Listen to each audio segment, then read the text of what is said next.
Honey.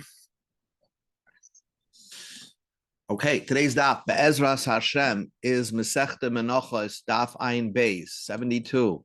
We're just going to begin from the top of the page, Ayin Beis Amud Aleph, Koitzru Mipnei HaNetiyos. We learned in the Mishnah,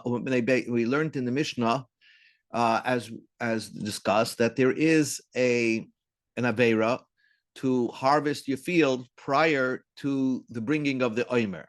But there are exceptions.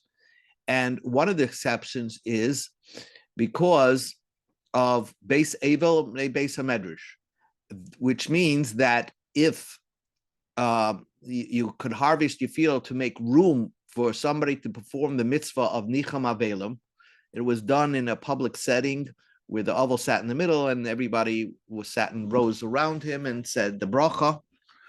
Or Beis HaMedrash, you have no room for people to learn, so you clear away some of your field so you can set up a Beis Medrash there. Then there is no Aveira to harvest your field, even if it's before the Omer. So that's what the Mishnah said. So Gemara says, my timer, what's the reason? Answers the Gemara because the Pasuk says, Reishis Kitzirchem, it's the first of your private, for-profit cutting. It's the exception is it's not a Ketzir mitzvah.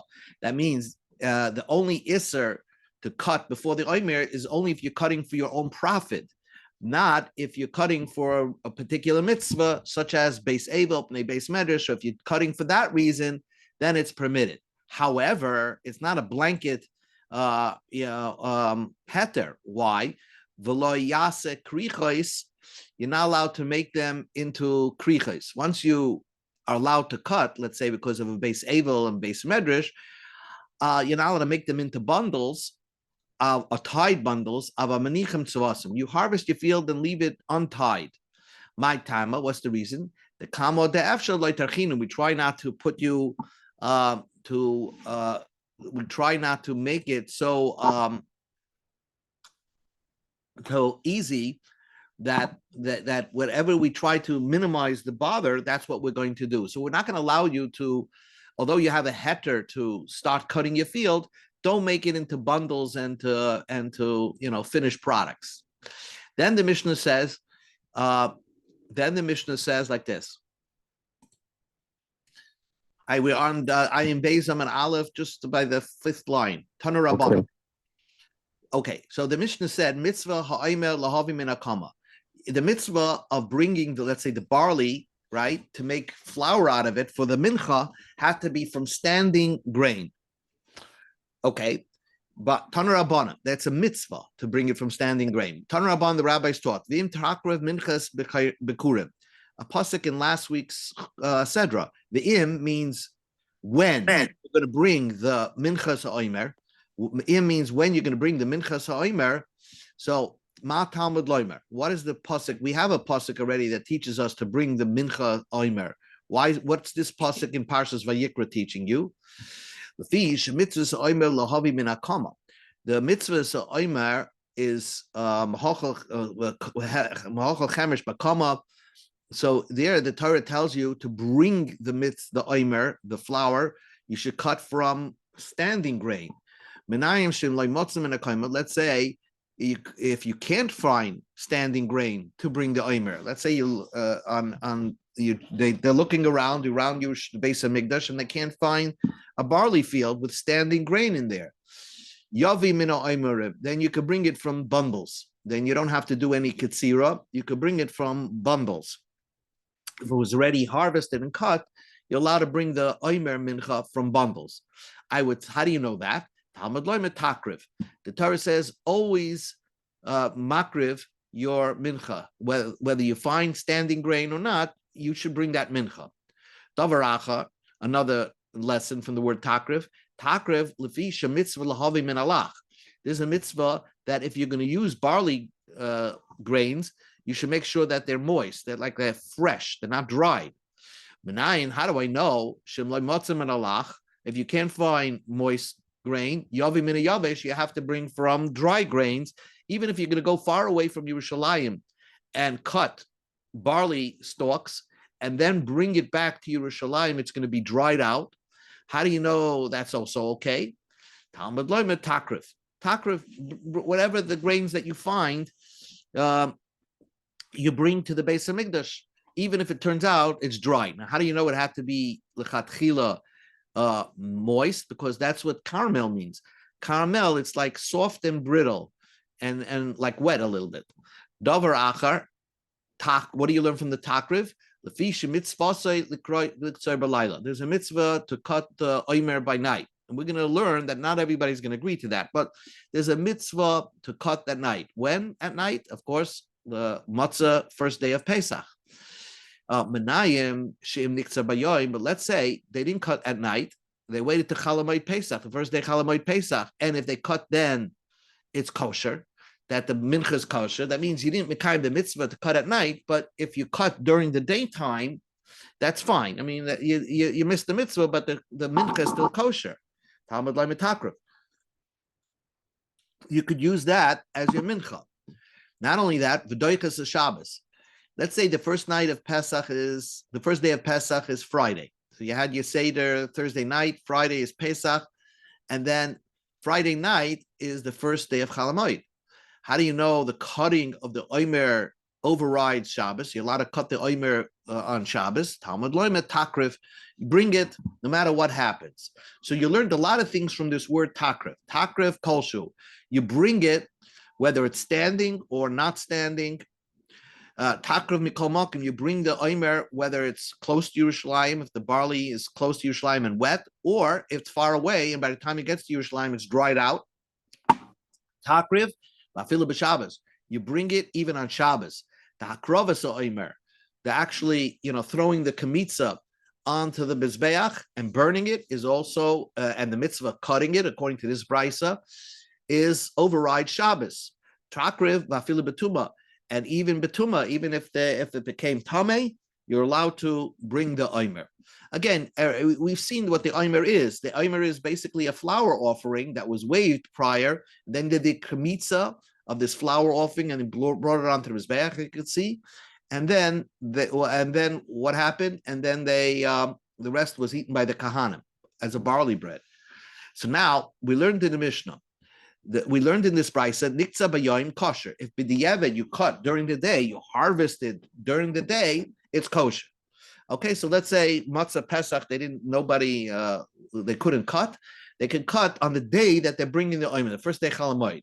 Says the Mishnah, but we learned in the Mishnah, kol halayla kosher l'ktiras oimer. The entire night is kosher for cutting the oimer, ulahakte chalav and vevron, and to burn fats and limbs from carbonas that were brought during the daytime. A carbon that was brought during the daytime, and you didn't get a chance to burn it on the mizbeach, you could burn it on the mizbeach even at night, the entire night, but not the next day. You have one night to accomplish your goal. Zaklal, this is a rule that I'm going to give you. If you have a mitzvah that has to be done during the daytime, for example, shechting an animal for a carbon or sprinkling the blood, kasha kol yom, you have the entire day to do it. So if you shecht the carbon at 9 o'clock in the morning, you can sprinkle the blood, at 2 o'clock in the afternoon. It's kosher the entire day. But what we're going to learn in this Mishnah is that you can't do it at night. If something, the mitzvah is at night, for example, k'tiras ha'omer, kasha kol halayla, you could do it the entire day, but not during the daytime. So Katani, this Mishnah seems to say, the mitzvah of that could be done at night is similar to the mitzvahs that are done during the daytime. Just like mitzvahs that are done only in the daytime, you can't do it at night. Even so, also the mitzvahs that are supposed to only be done at night, you can't do it during the day. So how could you tell me that niksa b'yoyim, the mincha is going to be kosher? If I harvested the barley during the daytime, the mincha is going to be kosher. That seems to contradict this Mishnah, which says you can't do katsiras ha'omer, cutting the omer during the daytime. It's going to be possible for the mincha. Omar Rabba said, like kasha, it's not difficult. Ha Rebbe, the one opinion is going according to Rebbe. Rebbe holds you could harvest during the daytime. Ha Rabbi Lazar Rab Shimon. And this is Rabbi Lazar Rab Shimon. Rabbi Lazar, Rabbi Shimon was the one that held you can't harvest during the daytime. You only have one mitzvah to do it at night, and that's it. Now, the Tanya we learned in the Brisa. The kohen was about to throw the minchas ha'omer, do the kamitza, and he's holding, let's say, the pan of the flour, and all of a sudden, like a dead sheretz falls on it, v'nitmes, and the whole mincha became tamei. So Rebbe is going to hold in yesh acheres. If you could bring another one, what do you mean? You could stop the service, go out and cut more barley. We tell the kohen, stop. Go bring another one. Because even though it's a carbon sibar, forget about Tumah, you could do it betumah, but since minchas was brought by private people, if we allowed this mincha to be brought betumah, people can say every private mincha can be brought betumah. So Rebbe says, walk out of the Beis Hamikdash, go make a new harvest, cut more barley, and bring an exchange. Vim lav, if there's no more barley in the field, right? So you're stuck. The kohen is holding on to this pan of flour, of barley flour, and a sheretz fell on it. We tell him, have it be smart, ushtoik, don't tell anybody it became tamei. Secretly bring it onto the mizbeach and divrei Rebbe. That's Rebbe. So Rebbe clearly holds that you could harvest during the daytime. Im yesh acheres. Rabbi Lazar, Rabbi Shimon, Rabbi Lazar, the son of Rabbi Shimon, says, "Benkach ubenkach oimer." We tell him, "Havik pekeach ushkoik." You should be quiet and just bring it betuma. Because Rabbi Lazar, Rabbi Shimon is very strict. He holds you can't cut during the daytime. Shekola oimer sheniksa shaloi kimitzvasei. Any of the oimer that you cut not according to the commandment. The commandment was to do it at night, and you cut it during the daytime. Puzzle, it's puzzle. So Rabbi Lazar Rabbi Shimon is the one of the author of the Mishnah that holds cutting of the omer during the daytime is not going to make a kosher omer. Omer Rabbi Babachon Rabbi Yochanan. Rabbi Lazar Rabbi Shimon b'shitas Rabbi Kiva Rabbi Aviv Amara. Rabbi Lazar Rabbi Shimon, okay, he held like Rabbi Kiva. Rabbi Kiva was the rabbi of Rabbi Shimon, who is the father of Rabbi Lazar.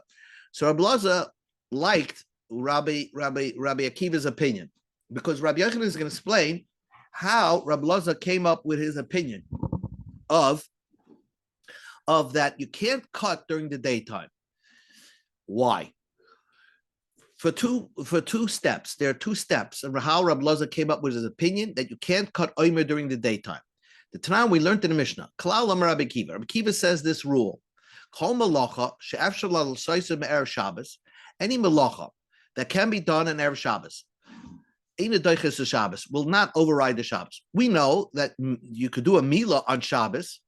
But what about, can I carry the knife to the place of the milah on Shabbos? So Rabbi Kiva says, even though the milah, the cutting is override Shabbos, carrying the knife on Shabbos will not override the Shabbos. So you have to make sure that the knife is in the place where you're going to do the milah on Shabbos.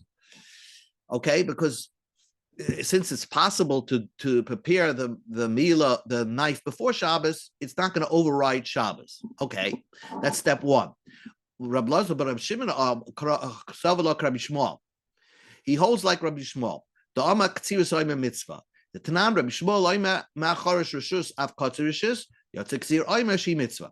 Rabbi Shmuel is of the opinion, and not everybody is going to agree to that opinion, but Rabbi Shmuel is of the opinion that cutting of the Oimer is a mitzvah. It's a mitzvah to cut the Oimer, not just bringing the Oimer, right? That the bringing the korban, the bringing the mincha, but actually harvesting prior to the mincha is a mitzvah. That's the opinion of Rabbi Shmuel. So you have these two steps. Now, therefore, Rabbi Lazar is going to have a problem with it overriding Shabbos. If Friday night is Chol Hamoed, right, and you want to do the cutting, why would it override Shabbos? Since it's possible, if you're going to tell me that b'di eved, if you cut not at night but at a different time period during the daytime, or prior, like a few days before Pesach, it would still be kosher, would not invalidate the mincha. So then why would you tell me that it overrides the Shabbos, since this is something that could have been done prior to Shabbos? If you're going to tell me that if you shecht it at any other time besides nighttime, it'll still be kosher, amai dachi Shabbos. Why do we say it overrides Shabbos? Niktzerei me'erev Shabbos. Let us cut it on Thursday. Friday will be Pesach, and Shabbos you don't have to cut and do something, because Rabbi Loza held like Rabbi Akiva that something that could be done and it will still be okay before Shabbos. Don't let it override Shabbos. It's not like a free pass. Shmami no, so must be. That's why Rabbi Loza, Rabbi Shimon said Shaloi kimitzvosei pasol, that if you cut it at any other time, it's not valid. You can't cut it before. You can't cut it during the daytime. It must be cut at night. If it must be cut at night, that's why it overrides Shabbos. So basically, Rabbi Loza, Rabbi Shimon has this opinion that you could only do the cutting at night, and any other time period, it will invalidate the carbon mincha. So because Rabbi Loza held like Rabbi Shimon, says his father, and who held like Rabbi Akiva, says the Gemara, Rabbi Lav Talmidei Rabbi Shimon, who Rabbi was also a student of Rabbi Shimon. So why would he argue against Rabbi Loza?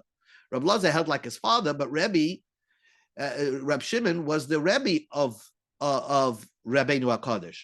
Because how do you know that? But Tanya, we learned in a brisa, Rabbi said, because she even made in Torah, it's Rabbi Shimon b'Tekoa. When I learned in the yeshiva by Rabbi Shimon in Tekoa, he would go to the mikvah on Shabbos or something like that. I would bring him his oil and his towel through different private alleyways and from one roof to another roof, and therefore it's not considered I violated the Shabbos until I came to the well that we would wash ourselves on Shabbos in. So we see that Rebbe was Reb Shimon's Talmud. So why did he disagree with Reb Loza Reb Shimon and saying that you could do the Ketzira Sa'ima during the daytime? And says the Gemara, Reb Shimon. He held like Reb Shimon, another part Reb Shimon. Tanya, we learned to the Brisa, Omer Reb Shimon said, Boy and Ray, come and see. Come here. Kama chaviva mitzvah, if you ever hear in Yiddish, they say, come here.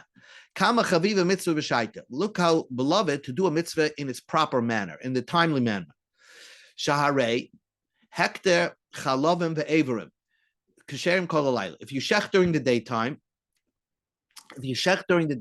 you have a permission to do lechatchila. You should makter the limbs right away. But if you didn't do it during the daytime, you could do it at nighttime. So let's say they shechted a carbon on Shabbos, right? An oiler, the oiler tamid or the shmusif. So they could have been makter at night. They actually burn the carbon during the daytime on Shabbos. So we see that there's a mitzvah. It's beloved to do a mitzvah in its time. So Rebbe holds like Reb Shimon. Another part, Reb Shimon, since there's a mitzvah to do it on time, and it's a special enhanced mitzvah to do it on time, therefore it overrides the Shabbos. Because true, you can do it Erev Shabbos. It's true, you can do it Erev Shabbos and it would still be kosher, but it's more beloved to do it on Shabbos, and therefore to do it on Friday night. So therefore it overrides the Shabbos. Therefore, would override the Shabbos, even though you could do it prior. So now, but on the other hand, Mila is, since it's you could the bringing of the Mila, the bringing of the knife of the Mila has no set time. Therefore, that's not Doicha Shabbos. That will not override the Shabbos. So now we go reverse. We go to Amud Beis. Says the Gemara, Rabbi Lazar ben Shimon lo shemiele. Rabbi Lazar ben Shimon didn't hear from his father that chaviva mitzvah b'shata. So why won't you say the same thing? That's true. Why does Rabbi Loza Rabbi Shimon have to have this extreme opinion and say, "Oh, you can't bring you can't cut the ayma any other time, because then why would it override the Shabbos?" Why can't you say it? You could bring it you could cut any other time; it would still be kosher. But the mitzvah is to do it at nighttime. So when the first day of Chol Hamoed is on Shabbos, you could chavima mitzvah b'shaita. It should override the Shabbos. So the answer is different. The reason why, let's say, carbon mitzvah that you brought on Shabbos, you do the hektar chalavim ve'everim on Shabbos, is because you did a shechita on Shabbos. So since you were makrav it on Shabbos, we allowed you to do the non-necessary part also on Shabbos. But over here, says Rab Lazar Rab Shimon, you weren't makrav the oimer on Shabbos yet. When you're doing the cutting, there's no makrav of the oimer. The oimer is being brought on tomorrow.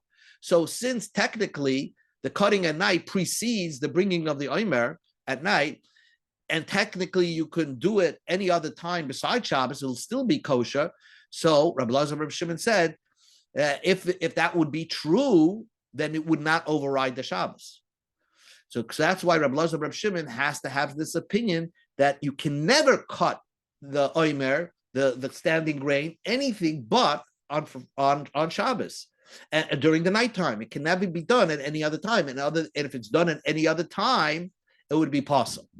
Says the Gemara, Ula Rebbe Hachnami Dachsa Shchita is Shabbos. So then why didn't Rebbe hold of that Svara, Rabbi Lazar Reb Shimon, that he should really align himself with Rabbi Lazar Reb Shimon and hold that Rabbi Lazar, like Rabbi Lazar Reb Shimon, that you could only do Ksiras Oimer Bismanai.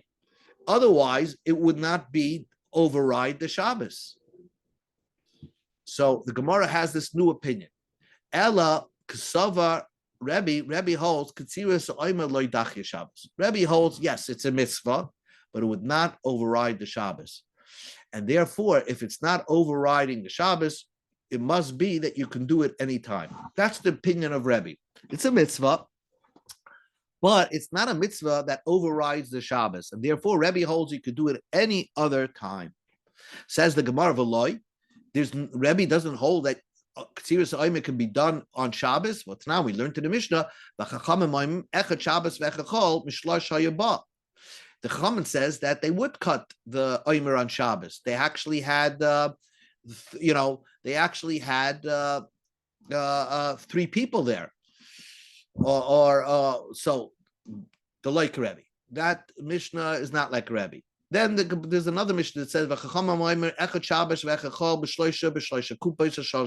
they had 3 sickles. That Mishnah the like Rebbe. That doesn't go like Rebbe. When they would cut it on Shabbos, they would say, "Hey, it's Shabbos. Everybody recognize we're cutting it on Shabbos." The like Rebbe. That did not go like Rebbe. So let us review. The review is like this: that there's 2 opinions. Rebbe holds that Ksiras Oimer is a mitzvah, but Rebbe is of the opinion that it can be done anytime, except on Shabbos. Except on Shabbos, it will not override the Shabbos, but you can do it anytime. Therefore, Rebbe holds if a person's right on the kohen is in the base of Migdash and has the Oimer and it became Tameh, we will tell him if it's possible, recut the Oimer on Chalamoid. Just recut it and bring a new one. Rab Lazar Rab Shimon holds, no, you could only cut the Oimer for kosher mincha only at night. If you cut it at any other time, it's not going to be kosher. Therefore, if it became Tameh right by the base of Migdash, Rab Lazar Rab Shimon holds that you could you tell the guy that, listen, just bring it betuma, don't get a new one, don't cut. Says the Gemara, okay, so our Mishnah says, Niktzar bayoim kosher v'doiches shabbos. You could cut it during the day and it overrides the Shabbos. Now, Rebbe holds it would not override the Shabbos. Man shamet lei da'ama niktzar bayoim kosher, that must be Rebbe. Ukutani v'doiches Shabbos. My love, doesn't our Mishnah mean to say that the cutting overrides the Shabbos? Answers the Gemara, lie. When our Mishnah says it overrides the Shabbos, lahakrava, only burning it on the Mizbeach overrides the Shabbos. But cutting does not override the Shabbos. Says the Gemara, not true. Tanya, we learned in a Brisa. Rabbi says,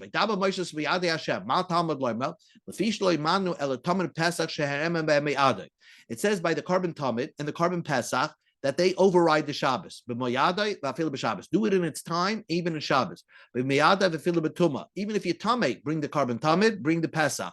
Let's say any Korban Musaf, if it's on Shabbos, or would it override the tumah as well? Tamad loima elu tasa l'Hashem b'bayadeicha. Always do it in time. How do I know that the oimer overrides the Shabbos and the sheep, the shlamim of the oimer, or the shtei halechem, the two breads that were brought on Shavuos, overrides the Shabbos? Always these things override the Shabbos. Now, I know what oimer overrides the Shabbos because you have to throw the kamitza onto the mizbeach. But lamai, the two breads that were brought on Shavuos were eaten. What kind of overriding Shabbos is there? Elapshita, what it means to say, how does the shtei lechem override the Shabbos? The tchina v'arkoda v'tkavasai. You grind it and you sift it and you make a flour dough and bake it. So gabi oimer l'ktsira. So the oimer means just so if you juxtapose the shtei lechem to the oimer, we're basically Rebbe is saying in this brisa that the cutting of the oimer would also daicha the Shabbos, would also override the Shabbos. How could you say your conclusion was that Rebbe holds that the cutting of the oimer will not override Shabbos? No. So the Gemara says no. Elo oimer lahakrova shtei lechem lafia. The true oimer would override the Shabbos when it comes to throwing it on the mizbeach. But shtei halechem would override the Shabbos in what way? For baking it. The Ksava Rebbe holds Taner Mekadesh that the only way to make the breads holy is if you bake it on Shabbos. Because if you ofilei me'esmo, if you're going to break it from Erev Shabbos, if salei belina, it became holy and then it overnighted. So you had to bake it on Shabbos, and that's what Rebbe holds. The shtei lechem were baked on Shabbos. The oimer you were makriv on Shabbos. The cutting of the grains that Rebbe holds was done before Shabbos. Says the Gemara, V'sava Rebbe, does Rebbe hold Tanir Mekadesh? Does the Tanir make it holy? Tanya, we learned in the Brisa, Kifsi Atzeres, Ein Mekachenes Alechem Ela B'Shchita. The sheep don't make the breads holy, only slaughtering. Keitzat Shachten Lishma V'Zakon Dam Lishma Kadesh Alechem Shachten Shloi Lishma V'Zakon Dam Shloi Lishma Loi Kadesh Alechem. Sometimes if you mess up the two sheeps, remember these two sheeps from the if you shech these wrong, the two sheeps, then the breads are not holy. But what happened? Shachta l'shmam. You shech the sheeps for a shlamim. V'zarak damer shloi l'shmam, but you sprinkle the blood and you messed up the blood. Halechem kodesh ve'ina kodesh. They be Rebbe. Rebbe holds then the breads become holy, but it's not holy. You have to do the sheeps properly. But one thing you see in the brisa, it's not the baking that makes the bread holy, it's the shechting that makes the breads holy. So how do you answer that? Answers the Gemara. In other words, you have to bake it, the breads become holy. But when you shecht it, only if you shecht the sheeps correctly, then these breads are linked to these sheeps, and you can't exchange the sheeps and do over the shlamim, because once you shechted it lishmam, then they're linked together. But if you shech the shloi lishmam and you zark dam shloi lishmam, the lechem, the bread is holy because it was baked in a holy, but it's not linked to these sheep. So you can really bring new sheeps and you don't have to rebake the bread. But the bottom line is, the kifsei, the lechem become holy only through baking, and the baking overrides Shabbos. The oimer, the cutting according to Rabbi, will not override Shabbos, but bringing it on the mizbeach will override the Shabbos. Hadran lach, Rabbi Yishmael. Okay, we ended this parak.